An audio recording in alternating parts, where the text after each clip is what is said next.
On October 30th, 2025, 3I Atlas reached its perihelion, the closest point in its journey to our Sun. At this moment, the comet was approximately 1.4 astronomical units from the Sun, which places it just inside the orbit of Mars. That's about 210 million kilometers away. Now, in cosmic terms, that's not particularly close. For comparison, Mercury orbits at just zero point 0.4 AU, getting absolutely blasted by solar radiation. Venus sits at 0.7 AU. Earth, of course, is at 1 AU by definition. So 3I Atlas wasn't exactly skimming the Sun's surface. But for this comet, with its unusual composition and behavior, perihelion represented a critical moment. This would be the time of peak activity, the maximum heating, the point where the most material would be blasted off the nucleus into space. This was when scientists expected to see 3I Atlas at its most dramatic. Questions swirled. Would the tail grow to spectacular lengths? Would the increased heating trigger even more water vapor release? Would the comet's brightness surge to visible levels for amateur astronomers? But here's the frustrating part. We couldn't see any of it happen. Through a twist of cosmic geometry that some might call fate and others would call plain bad luck, 3I Atlas's perihelion occurred when the comet was on the opposite side of the Sun from Earth. Our view was completely blocked by the Sun's overwhelming glare. It's like buying front-row tickets to the most anticipated concert of the year, only to have a pillar block your view. All of those powerful telescopes, all of that scientific equipment, all of those eager researchers, and they had to sit on the sidelines during the comet's most active period. But this wasn't a complete loss. Several space-based missions were potentially positioned to observe 3I Atlas during perihelion. NASA's SOHO spacecraft, which continuously monitors the Sun, might have caught glimpses. The MAVEN mission orbiting Mars could potentially observe the comet. And of course, scientists were already planning for the comet's reemergence in early December, when it would swing back into view from Earth's perspective. The perihelion passage also carried another concern in the minds of comet experts. As astronomer Karen Meach noted, comets are really very fragile, dirty snowballs. They can and do break apart, especially when subjected to the intense heating and gravitational stresses of a close solar approach. If 3I Atlas were to fragment, it would be both tragic and scientifically fascinating. Tragic because we'd lose our chance to study this unique object as it exits the solar system, but fascinating because a breakup would expose pristine interior ice that had never been touched by solar radiation. This fresh material could provide insights into the comet's original composition before millions or billions of years of cosmic weathering modified its surface. As October turned to November and the comet remained hidden behind the Sun, the scientific community waited with a mixture of anticipation and anxiety. Would 3I Atlas survive its perihelion intact? Or would it emerge as a field of fragments, a cosmic casualty of its journey through our solar system? Chapter 12. The Mars Encounter. Before perihelion, 3I Atlas had one close encounter that we could observe, and it came courtesy of our robotic explorers on and around Mars. On October 3, 2025, the comet passed within 0.19 AU of Mars. That's about 28 million kilometers. While that might not sound particularly close, it was the nearest approach 3I Atlas would make to any planet in our solar system. And fortunately for science, we have quite a bit of hardware at Mars. The Perseverance rover, diligently exploring the surface of Mars in search of signs of ancient life, turned its cameras skyward. The image it captured shows 3I Atlas as it would have appeared in the Martian night sky. Now, I'll be honest, it's not the most stunning photograph. Perseverance's cameras weren't designed for astrophotography. They're built to study rocks and terrain, not faint comets in the night sky. To capture even this much light, the rover had to take 30-second-long exposures. Multiple images were then stacked together to create the final picture.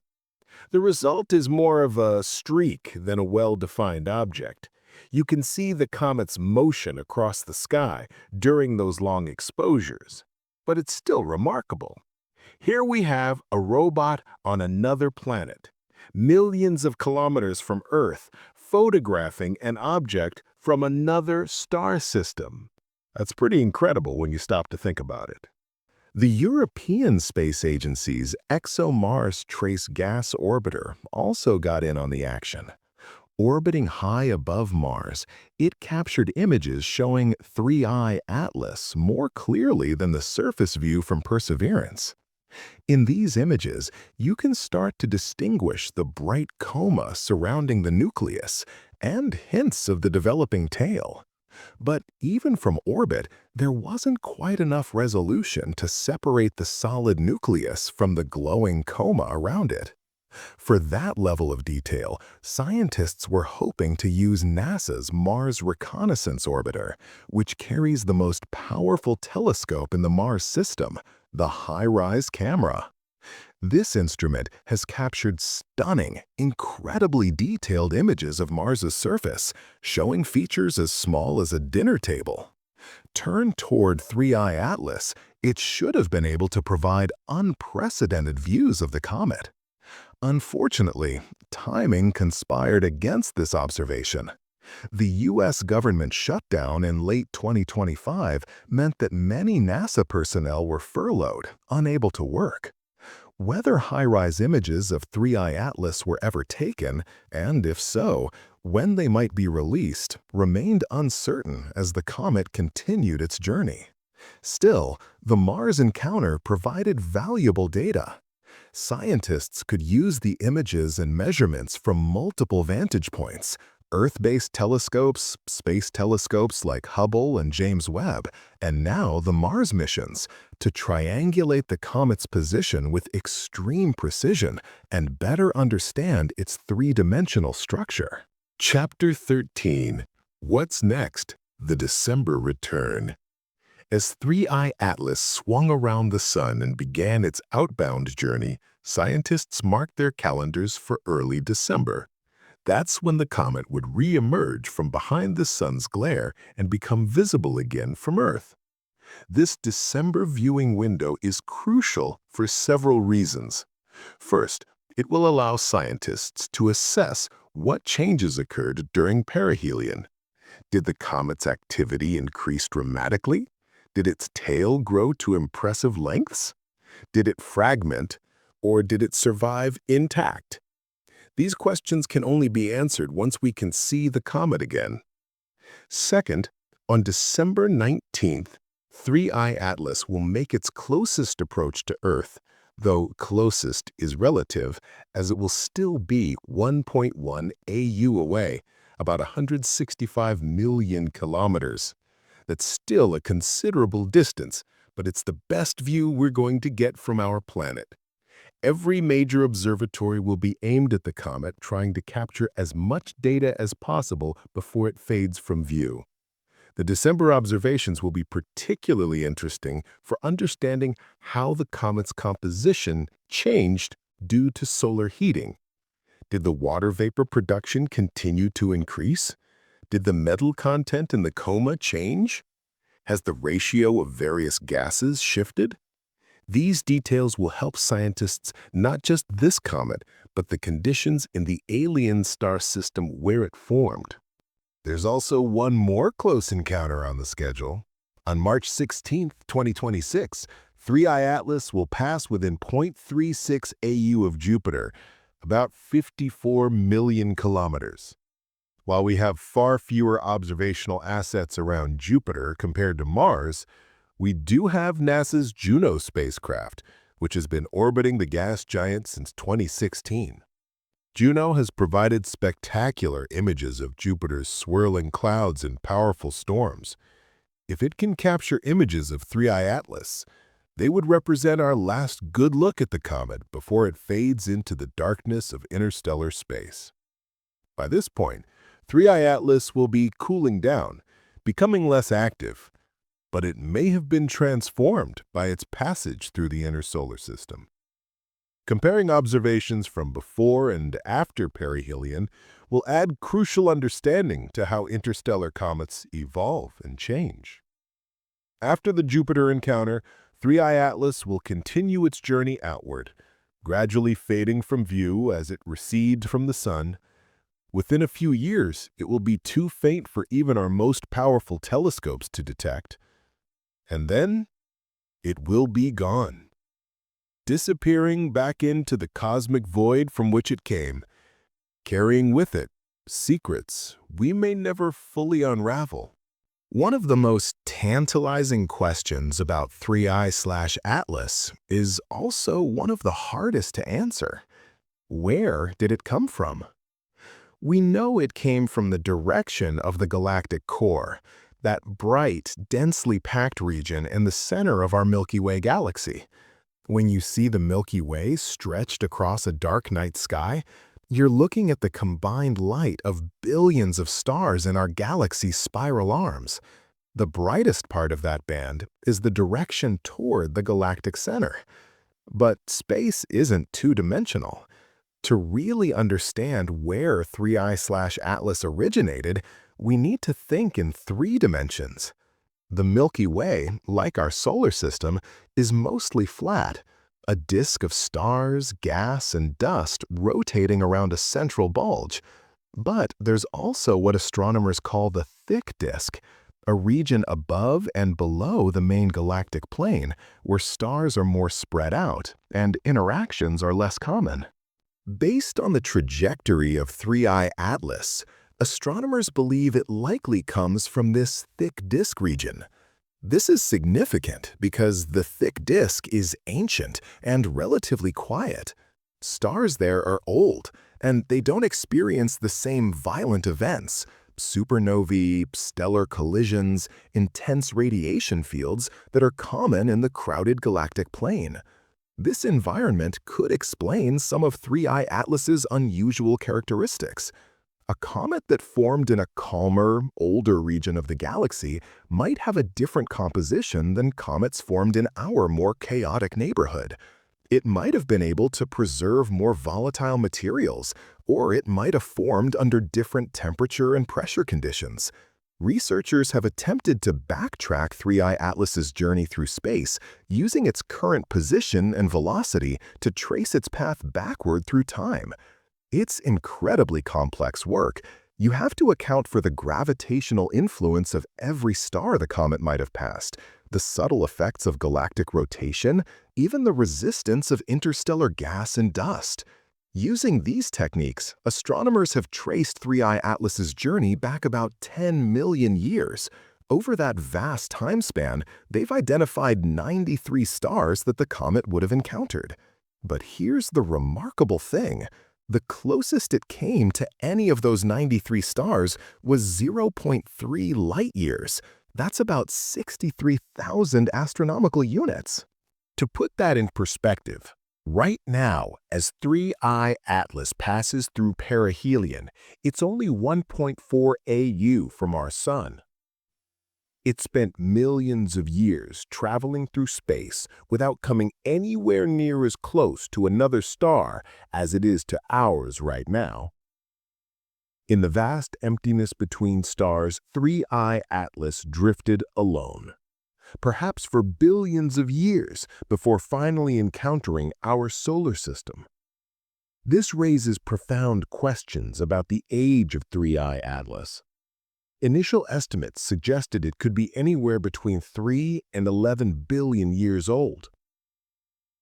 Some researchers have proposed it might be as ancient as 7.6 billion years, nearly twice the age of Earth, older than our entire solar system. If true, this comet formed when our galaxy was young, when the universe itself was less than half its current age. Think about that for a moment. This object may have been wandering through space for billions of years, longer than complex life has existed on Earth, longer than our planet had had continents or oceans. It's witnessed the slow rotation of our galaxy, the birth and death of countless stars. It's a time capsule from an ancient era carrying information about conditions in the early galaxy. But while we can trace its recent path and estimate its age, pinpointing exactly which star system it came from, which sun it once orbited, which planetary neighborhood it called home, that may be impossible. Over billions of years and trillions of kilometers, the trail grows too cold to follow. Chapter 15. The Alien Hypothesis. Now, we need to address the elephant in the room, the idea that has dominated much of the public discourse about 3I ATS. Is it alien technology? This speculation didn't come from tabloids or conspiracy theorists. It came from Dr. Avi Loeb, a respected astrophysicist and professor at Harvard University. Loeb has become a controversial figure in the astronomical community, known for his willingness to seriously consider the possibility of alien technology when analyzing unusual celestial objects. Loeb first gained widespread attention for his theories about Oumuamua, the first interstellar object ever detected. He proposed that Oumuamua's unusual characteristics, particularly its cigar-like shape and its unexpected acceleration as it left the solar system, could be explained if it were actually a light sail, a form of spacecraft propelled by radiation pressure. When 3I Atlas was discovered, Loeb saw another opportunity to explore unconventional explanations.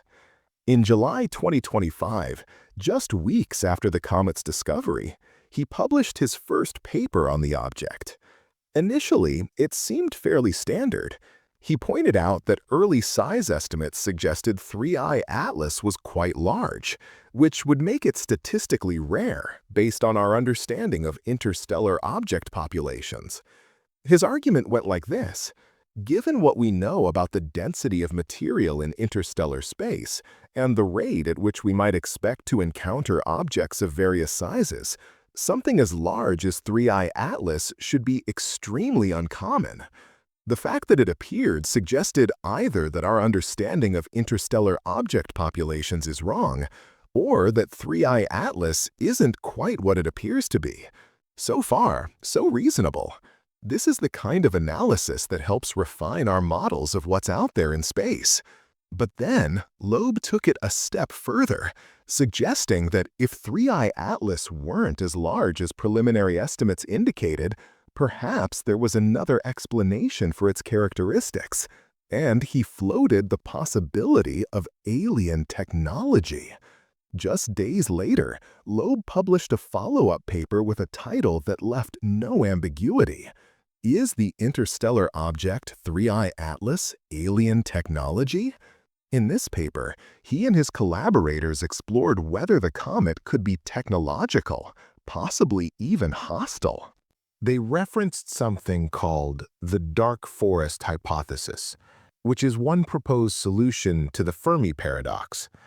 The Fermi paradox asks, given the vastness of the universe and the billions of stars that might harbor habitable planets, why haven't we detected any signs of alien civilizations? The dark forest hypothesis suggests that alien civilizations do exist, but they remain deliberately hidden. The reasoning goes that in a hostile universe, advertising your presence is dangerous. Any civilization capable of interstellar communication is also potentially capable of interstellar destruction. So everyone stays quiet, like prey hiding from predators in a dark forest.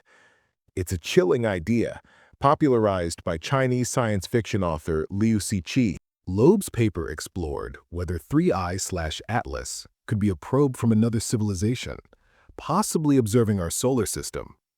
He analyzed the object's trajectory, noting how it would make relatively close passes to Venus, Mars, and Jupiter, as if conducting a tour of the solar system's planets. The paper suggested that the comet's unusually stable trajectory, despite apparent outgassing, could indicate active guidance. The presence of nickel in the coma, they noted, is consistent with rocket engine exhaust. The high CO2 content could also be explained as propellant byproducts. To be fair to Loeb, he explicitly stated that this analysis was somewhat speculative and fun to pursue, irrespective of its likely validity. He was presenting a hypothesis, not claiming proof. In science, exploring alternative explanations, even unlikely ones, can sometimes lead to valuable insights. But here's where Loeb's analysis ran into problems. Even as new data came in that contradicted his assumptions, he continued to use outdated information to support his hypothesis. The scientific community's response to Loeb's alien hypothesis was swift and, in many cases, critical. First, there was the issue of the comet's size. Loeb's analysis heavily relied on early estimates that put 3I Atlas's nucleus at around 10 kilometers in diameter. But by early August, Hubble observations had revised this estimate significantly downward. The nucleus was likely between 440 meters and 5.6 kilometers across, with the most probable size at the lower end of that range. This revision undermined a key pillar of Loeb's argument that 3I Atlas was too large to be a normal asteroid.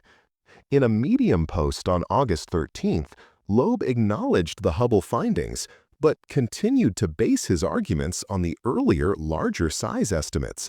For critics, this seemed like cherry-picking data to support a preferred conclusion, rather than following where the evidence led. Then there was the trajectory analysis. Loeb suggested that 3I Atlas's path, which would take it on close passes to several planets, indicated non-gravitational acceleration consistent with deliberate maneuvering rather than natural dynamics. This argument was systematically dismantled by AKM Ahsanul Haque, a geoscientist at Petronas University in Malaysia, who published 2 papers refuting Loeb's claims. Using the most current trajectory data available, Haque showed that 3I Atlas's path could be explained entirely by natural gravitational dynamics. There was no need to invoke artificial propulsion or guidance systems. As for the planet flybys, Haque pointed out that these weren't particularly close or unusual. The solar system is full of objects, and any interstellar visitor passing through would necessarily come relatively near to some planets simply by virtue of geometry. The apparent tour of the solar system was, in Haque's analysis, nothing more than coincidence. The criticism of Loeb's approach went beyond just these specific papers. Many astronomers felt that publicly speculating about alien technology before the scientific community had time to properly analyze the new data was premature at best and irresponsible at worst. Here's why this matters. 3I ATS was discovered in July. By August, Loeb was already publishing papers asking if it might be alien technology. But during the same period, dozens of other research teams were conducting observations, collecting data, and performing analysis. The state of our knowledge about 3I ATS was changing rapidly, sometimes daily. When you rush to conclusions based on preliminary data, especially spectacular conclusions that capture media attention, you risk spreading misinformation. Early size estimates were wrong. Early composition measurements were incomplete. Even basic parameters like the rotation period took months to pin down with confidence. Science is a process. It requires patience, careful analysis, and willingness to revise conclusions when new evidence emerges. Loeb's critics argued that his approach, publicly floating the alien hypothesis while continuing to use outdated measurements, violated this principle. Moreover, there's a larger issue about how we should approach the search for extraterrestrial intelligence. If we cry aliens every time we encounter something we don't immediately understand, we risk becoming the astronomical equivalent of the boy who cried wolf. When and if we do encounter genuine evidence of alien technology, we need the public and the scientific community to take it seriously. That becomes harder if we've been repeatedly told that unusual objects might be aliens, only to have natural explanations emerge. That said, some scientists defended the value of considering unconventional hypotheses, even unlikely ones. Science advances by challenging assumptions and exploring alternative explanations. The key is to do so within a rigorous framework, using the best available data, and being willing to change your position when evidence contradicts your hypothesis. But the alien speculation didn't stop with Loeb's papers. There's another intriguing coincidence that has captured public imagination: the possible connection to the famous wow signal. If you're not familiar with this piece of astronomical history, let me take you back to August 15, 1977. At Ohio State University, astronomers were using the Big Ear radio telescope to scan the skies for unusual signals. The telescope was part of SETI, the search for extraterrestrial intelligence, and on this particular night, it detected something extraordinary. For 72 seconds, the telescope received an incredibly powerful, narrow-band radio signal from deep space.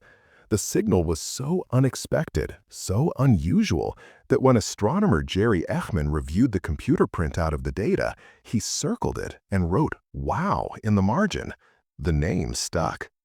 What made the wow signal so remarkable? Several things. First, the sheer amount of power it represented. For a narrow-band radio signal to be detectable across interstellar distances requires enormous energy. If it was artificial, it would require technology capable of harnessing a significant fraction of a star's energy output. Second, the signal's frequency was extremely specific: 1420 megahertz. This is significant because it's the frequency of the hydrogen line, a natural radio emission from hydrogen atoms, the most abundant element in the universe. If you wanted to send a message that any scientifically advanced civilization would recognize, you'd use the hydrogen line frequency. It's like a universal calling card. The wow signal has never been detected again, despite decades of follow-up observations. We know it didn't come from Earth-based technology, from our sun, or from any known planet or satellite. We know it came from the direction of the constellation Sagittarius, somewhere in the galactic center region. And here's where 3I/Atlas enters the picture. When astronomers traced the comet's trajectory backward through space, they determined that it also came from the direction of Sagittarius, the same general region of the sky as the wow signal.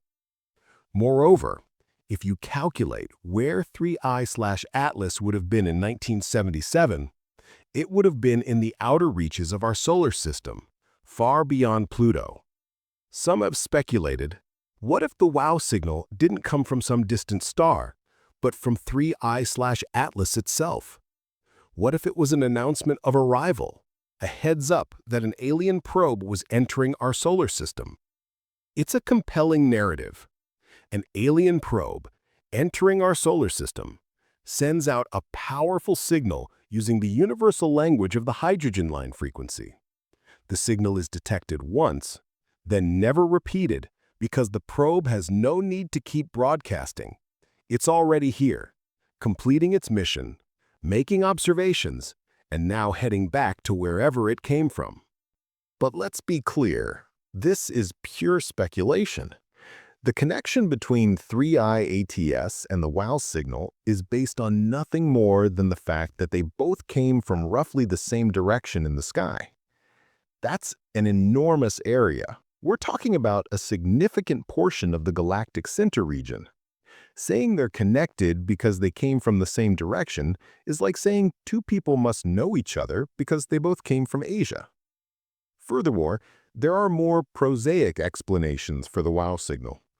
Some researchers have suggested it might have been caused by a rare astrophysical phenomenon, perhaps a collision between two clouds of hydrogen in space, or an unusual stellar flare. Others have proposed it could have been interference from a passing comet that happened to be in the right place at the right time, though this explanation has its own problems. The truth is, we don't know what caused the Lao signal, and we don't need to invoke 3i ATS to explain it. The two are almost certainly unrelated, but the connection makes for a great story, and it's captured public imagination in a way that purely scientific details often don't. Let's take a step back from the speculation and review what we actually know about 3i Atlas based on solid scientific evidence.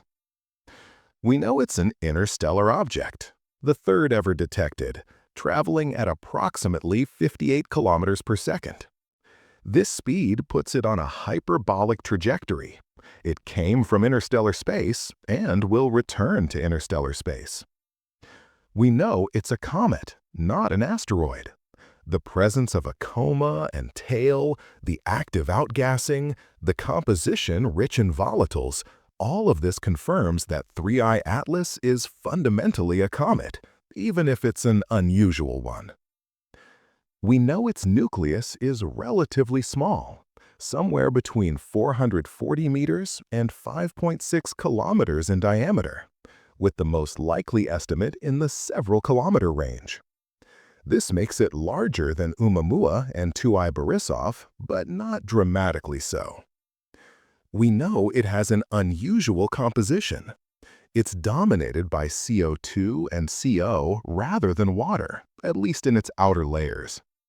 This allowed it to become active much farther from the Sun than typical comets. As it got closer to the Sun, water vapor production increased dramatically. We know it contains metals, nickel and iron, that were detected sublimating from the comet even at large distances from the Sun. The mechanism for this early metal release isn't fully understood, but it's likely related to the vigorous CO2 outgassing dragging metal particles along. We know it's carbon chain depleted, particularly lacking in C2 molecules. This characteristic is shared with 2i Borisov, though whether this represents a pattern among interstellar comets or just a coincidence from a small sample size remains unclear. We know it has highly unusual light polarization properties, showing deep negative polarization unlike any solar system comet or asteroid ever observed. This suggests the dust and gas in its coma have unique properties that we're only beginning to understand. We know it maintains an unusually stable trajectory despite active outgassing. Its non-gravitational acceleration is much smaller than other comets, suggesting either an unusual symmetry in its outgassing or some structural property we haven't identified. We know it approached our solar system at an unusually small angle to the ecliptic plane, only about 3 degrees off, which is remarkable given the three-dimensional nature of space. We know it likely originated in the thick disk region of the Milky Way galaxy, possibly billions of years ago. Its journey through interstellar space brought it near 93 stars over the past 10 million years, but never closer than 0.3 light-years to any of them until it reached our Sun. And we know that as of late October 2025, it passed through Perihelion at 1.4 AU from the Sun, on the opposite side from Earth, making direct observation during its most active period impossible. That's what we know. Everything else, the speculation about alien technology, the connection to the WOW signal, the theories about deliberate trajectory control, falls into the category of interesting possibilities that lack supporting evidence. You might be wondering why we should care so much about a comet that's just passing through. After all, it's going to disappear back into interstellar space within a few years, never to be seen again. Why invest so much time, so many resources, so much telescope time on a single object? The answer is that interstellar objects like 3I Atlas are incredibly valuable for understanding the universe beyond our solar system. Our solar system is the only planetary system we can study in detail. We've sent probes to every planet. We've landed on Mars. We've orbited Jupiter and Saturn. We know our cosmic neighborhood intimately. But that intimate knowledge comes with a limitation. It's just one data point. It's like trying to understand human culture by studying a single family in a single town. We've discovered thousands of exoplanets orbiting other stars, but they're so far away that we can barely study them. We can measure their size, estimate their mass, analyze their atmospheres if we're lucky. But we can't send probes there. We can't collect samples. We can't examine their geology or chemistry up close. Interstellar objects bridge this gap. They're pieces of other planetary systems that come to us. Every interstellar comet or asteroid is a sample of alien material, formed under different conditions, around a different star, in a different corner of the galaxy.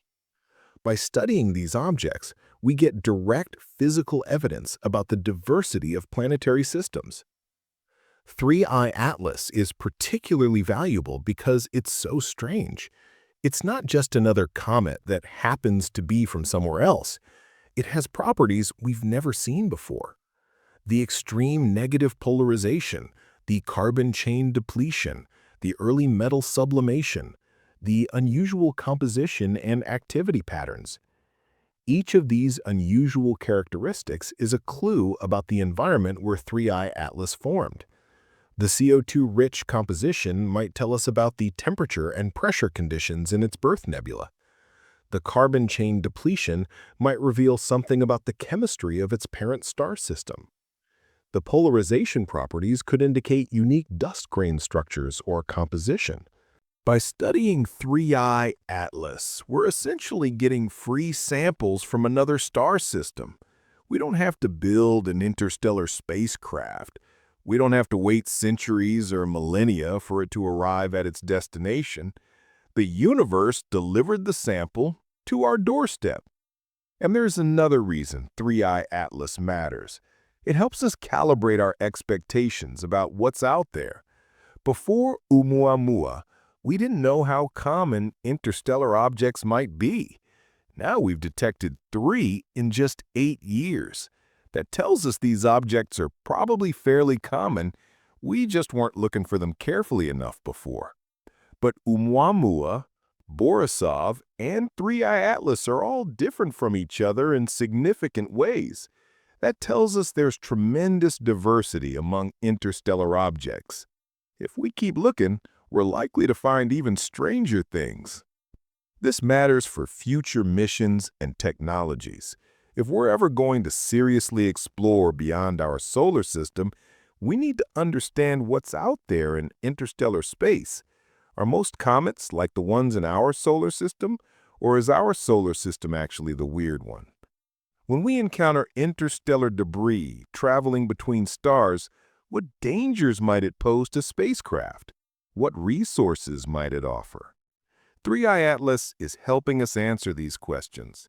Every observation, every measurement, every unusual characteristic adds to our understanding of the galaxy we live in.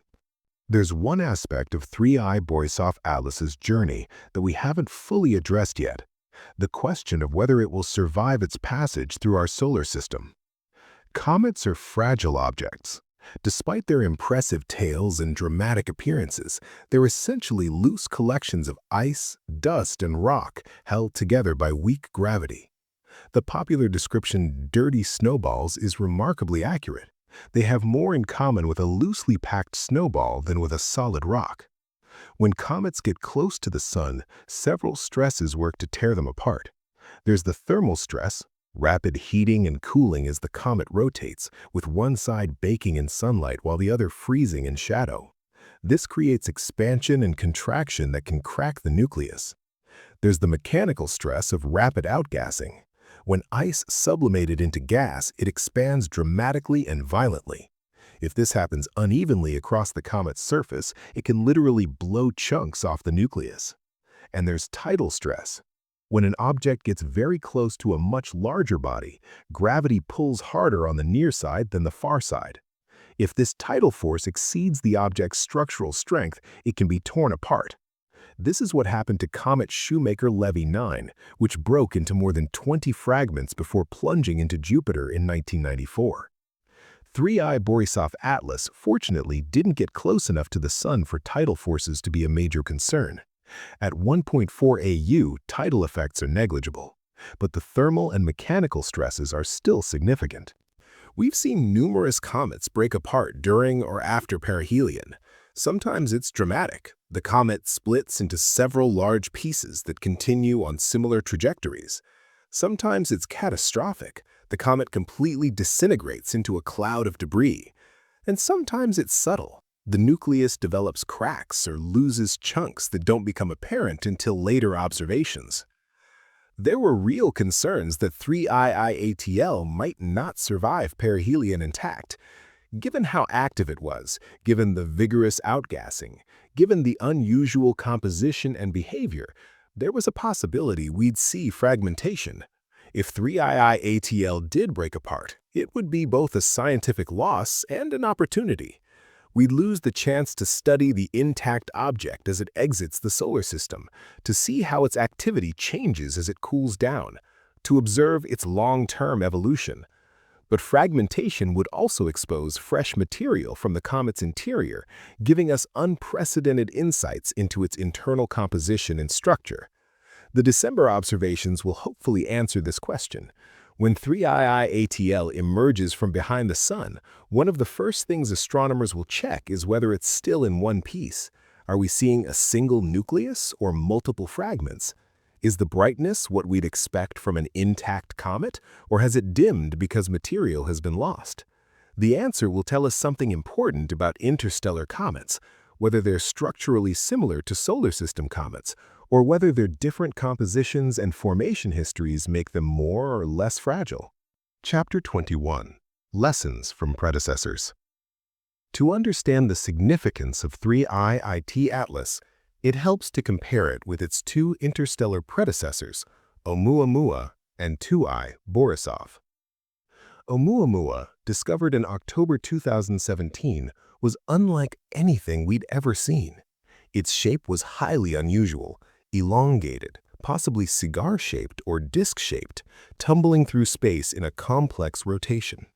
It showed no signs of outgassing, no coma, no tail. For all appearances, it looked like an asteroid, not a comet. But Oumuamua's behavior didn't match the asteroid classification. As it swung around the Sun and headed back out to interstellar space, astronomers detected a small but definite non-gravitational acceleration. Something was pushing it, like tiny thrusters firing. Without visible outgassing, this acceleration was mysterious. The most likely explanation is that Oumuamua was outgassing, but the particles being released were too small or too sparse to create a visible coma.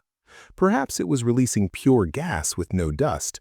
Perhaps the outgassing was extremely subtle, below our detection threshold. This would create the observed acceleration without the visual signs of comet activity.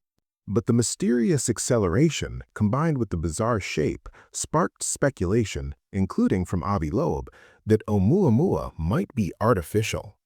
Loeb proposed it could be a light sail, a thin sheet designed to be pushed by radiation pressure. It's a beautiful hypothesis, but one that requires invoking extraordinary explanations for phenomena that have more mundane possibilities. Then came 2I Borisov in August 2019. Discovered by amateur astronomer Gennady Borisov using a telescope he built himself, this object was refreshingly normal. It looked like a comet, it acted like a comet, it had a proper coma and tail. Its composition was similar to solar system comets, dominated by water ice with the usual collection of other volatiles. The main lesson from Borisov was that most interstellar objects are probably pretty ordinary. Not every visitor from another star system is going to be weird. Most of them will follow the same physical laws, have similar compositions, behave in predictable ways. Borisov proved that our solar system isn't special or unusual. Similar comets exist throughout the galaxy. But Borisov also shared one key characteristic with 3I/ATLS: carbon chain depletion. Both interstellar comets showed lower ratios of C2 to Cn than typical solar system comets. This is interesting because it suggests there might be subtle compositional differences between interstellar and solar system objects, even when they're otherwise similar. Now we have 3I/ATLS, which is weird in entirely new ways. Not the bizarre shape and mysterious acceleration of Oumuamua, not the reassuring normalcy of Borisov. Instead, 3I/ATLS presents as a comet that mostly follows the rules but keeps throwing in unexpected twists. The pattern that's emerging from these three objects is that there is no single pattern. Interstellar space contains tremendous diversity. Some objects will be familiar, some will be strange, and we can't predict which is which until we observe them. This is why every new interstellar object is precious. With only 3 examples, we can't draw firm conclusions about what's typical and what's unusual. Every new detection changes our statistical understanding, refines our models, challenges our assumptions. One of the frustrations of studying objects like 3I.ATLS is that they move fast and don't stick around long. By the time we detect them, they're often already on their way out of the solar system. We get one shot at observation under whatever conditions happen to exist at the time, and then they're gone forever. This raises an important question. What could we learn if we could actually send a spacecraft to intercept an interstellar object? The technical challenges are enormous.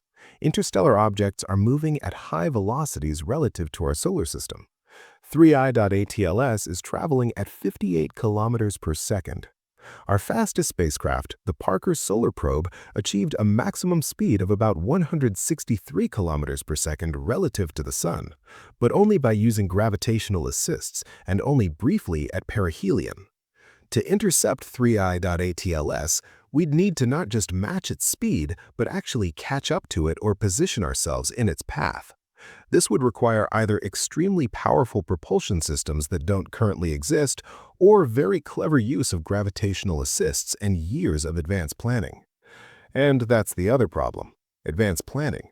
We didn't know 3I.ATLS existed until July 2025.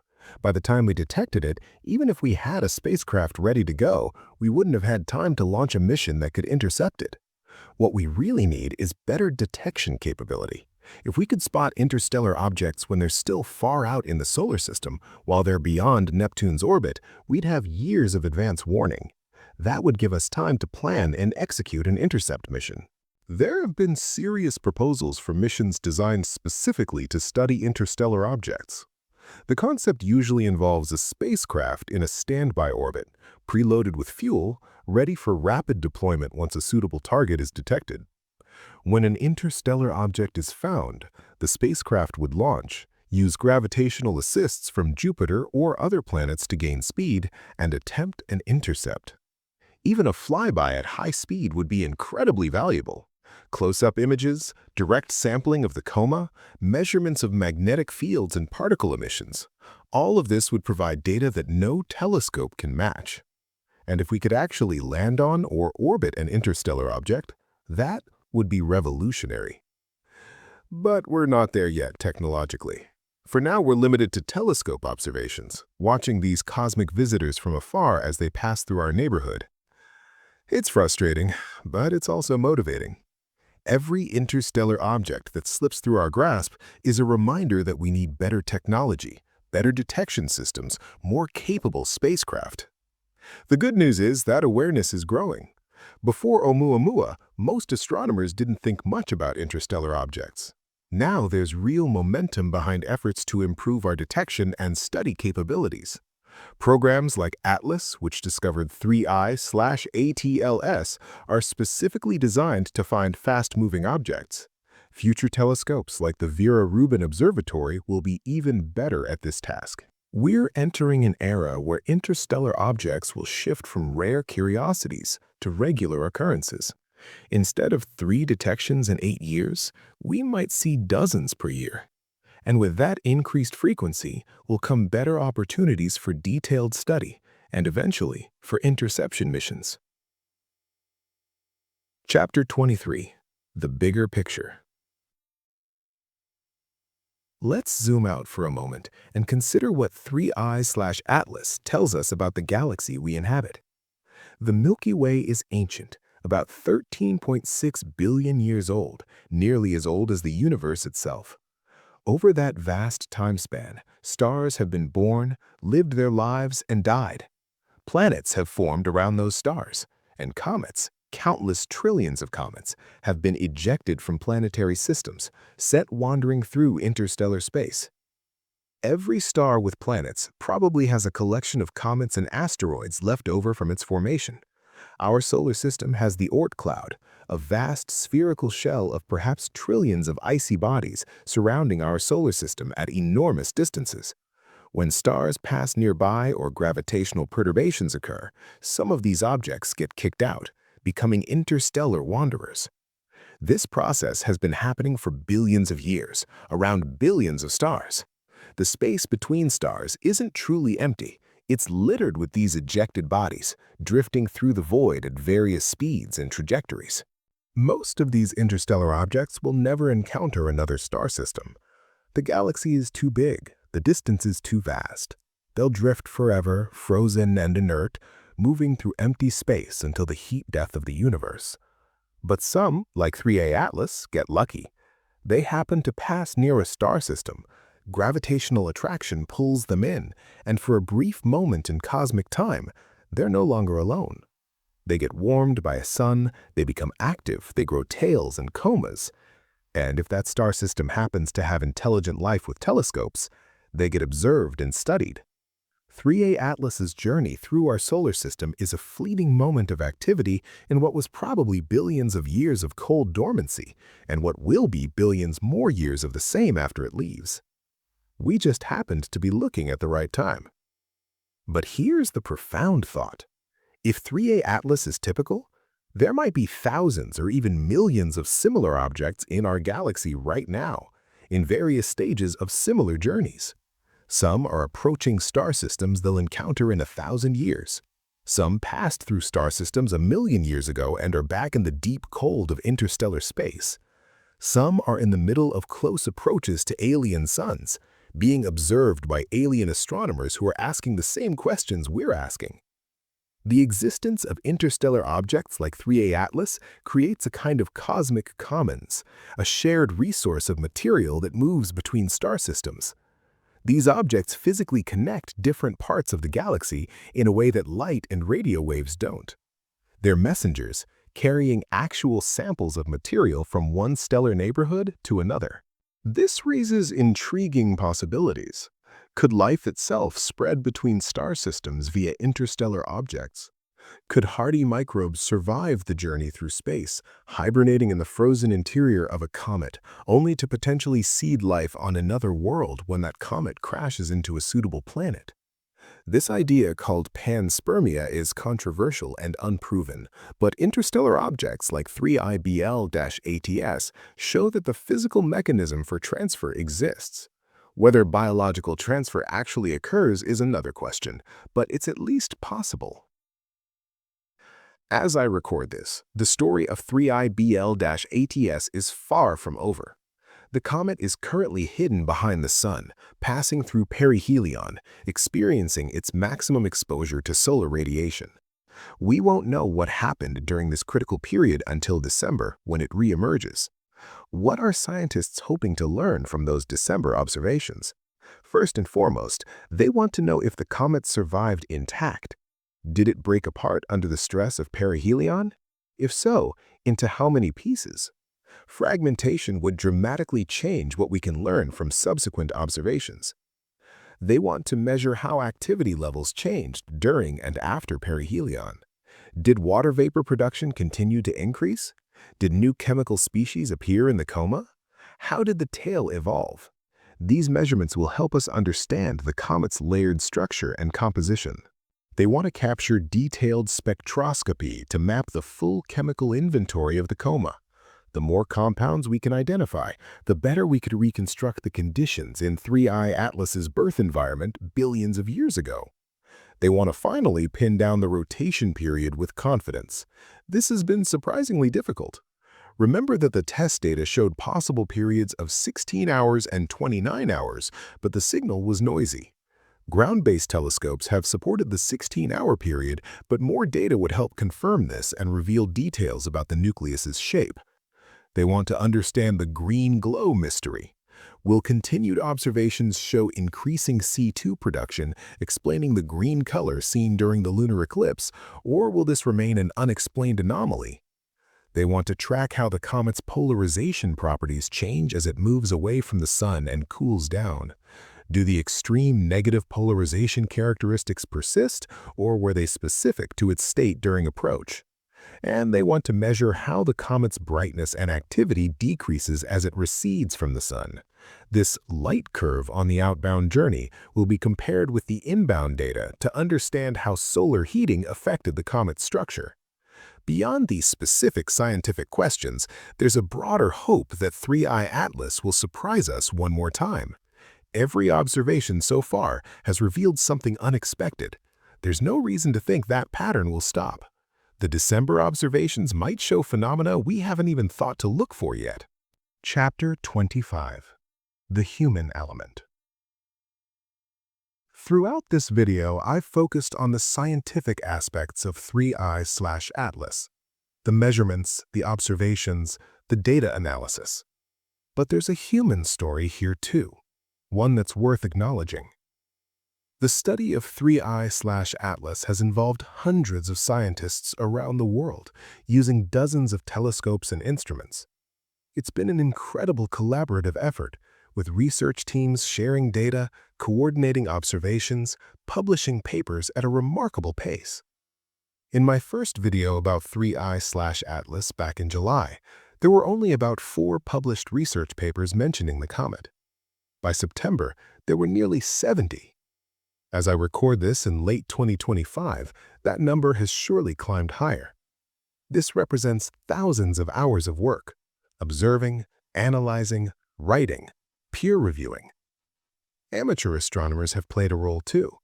The green glow discovery came from astrophotographers taking advantage of a lunar eclipse.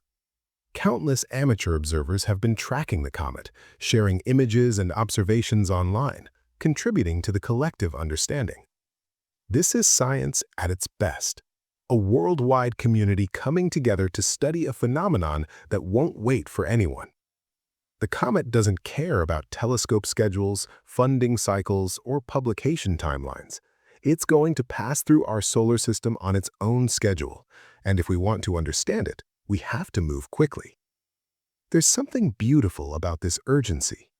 In an era where much scientific research moves slowly, where funding is uncertain and timelines stretch across years, interstellar objects like 3I/Atlas inject a sense of immediacy and excitement. Young researchers can contribute to cutting-edge discoveries. Established scientists can collaborate across traditional disciplinary boundaries. Amateur astronomers can make observations that complement professional work.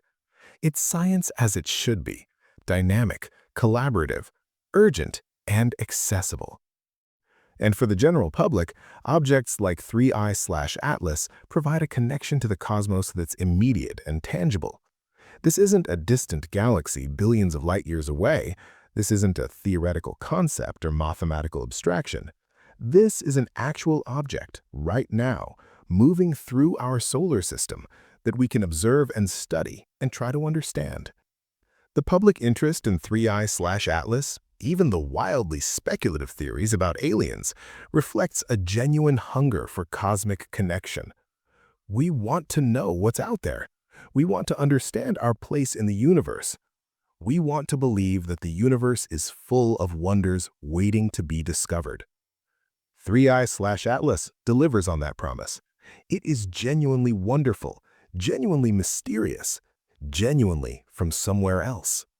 It sparks imagination and curiosity in ways that few astronomical objects can match. So, where does this leave us? What's the final verdict on 3I/ATLS? Here's what I can say with confidence. 3I ATLS is a comet from another star system traveling through our solar system on a path that will take it back into interstellar space. It has unusual characteristics that distinguish it from both typical solar system comets and from the previous interstellar visitors we've studied. It's providing valuable scientific data about the diversity of planetary systems in our galaxy. And it's captured public imagination in ways that few astronomical objects manage to achieve. Is it aliens? Almost certainly not. Every unusual characteristic that's been discovered has plausible natural explanations, even if we don't fully understand all the mechanisms involved. The steady trajectory? Probably explained by symmetric outgassing or structural properties we haven't fully mapped. The early activity? Explained by high CO2 content that's sublimated far from the sun. The metal in the coma? Dragged along by vigorous outgassing. The unusual polarization? An indication of unique dust properties formed in a different stellar environment. None of this requires invoking alien technology. All of it can be explained, or will eventually be explained, through natural processes. But here's the thing. The fact that 3I/Atlas isn't aliens doesn't make it any less remarkable. A natural object from another star system is, in many ways, more fascinating than an artificial one. It's a physical sample from an environment we can never visit, carrying information about conditions billions of years ago in a part of the galaxy we can barely observe. Every unusual characteristic is a puzzle piece that helps us understand how planetary systems form, how comets evolve, how material moves through the galaxy. The carbon chain depletion tells us something about chemistry in other stellar nebulae. The polarization properties reveal dust grain structures we've never encountered. The composition gives us clues about temperature and pressure conditions during formation. This is the real excitement of 3I/Atlas, not speculation about alien technology, but the genuine discovery of something new and unexpected about our universe. As the comet continues its journey, moving past the sun and heading back toward interstellar space, it will gradually fade from our view. By this time next year, it will be too faint for most telescopes to detect. Within a few years, it will be gone entirely, just another invisible object in the vast darkness between stars. But the impact of 3I/Atlas will last much longer. The papers being written now will be referenced for decades. The observations being made will be analyzed and reanalyzed as our understanding evolves. The lessons learned will inform how we study the next interstellar object and the one after that. Because there will be more. Now that we know to look for them, now that we have better detection systems, interstellar objects will become regular visitors rather than rare exceptions. Each one will teach us something new. Each one will challenge our assumptions. Each one will remind us that the universe is far more diverse and wonderful than we imagined. 3I/Atlas is a messenger from the cosmos, a traveler from ancient times and distant places. It's given us a glimpse of another part of the galaxy, a physical connection to star systems we'll never reach. And in doing so, it's reminded us of our place in the universe, not isolated on a single planet orbiting a single star, but part of a vast galactic ecosystem where matter and energy flow between stars, where comets wander for billions of years, where every solar system is connected to every other through the slow exchange of material across the light years. That's the real story of 3I/Atlas. Not aliens or conspiracy theories, but something far more profound. Evidence that we're part of something much larger than ourselves, citizens of a galaxy full of wonders we're only beginning to understand. The comet will leave us soon, disappearing back into the void from which it came, but the questions it raised, the data it provided, the excitement it generated, those will remain with us, driving us forward in our eternal quest to understand the cosmos we inhabit. And who knows, maybe somewhere out there, in a star system we've never seen, orbiting a sun we can't even detect, another civilization is watching their own interstellar visitor pass through. Maybe they're asking the same questions we're asking. Maybe they're having the same debates about what it means and where it came from. If so, we're connected to them in a way we never were before. Not by radio signals or light beams, but by the simple fact that we're both watching pieces of each other's worlds drift through the cosmos. Silent messengers carrying stories written in ice and dust and ancient starlight. That's the universe we live in. That's what 3i/Atlas has reminded us, and that's why it matters. Thank you for joining me on this journey through one of the most fascinating astronomical discoveries of our time. Keep looking up. You never know what might be passing through our cosmic neighborhood next.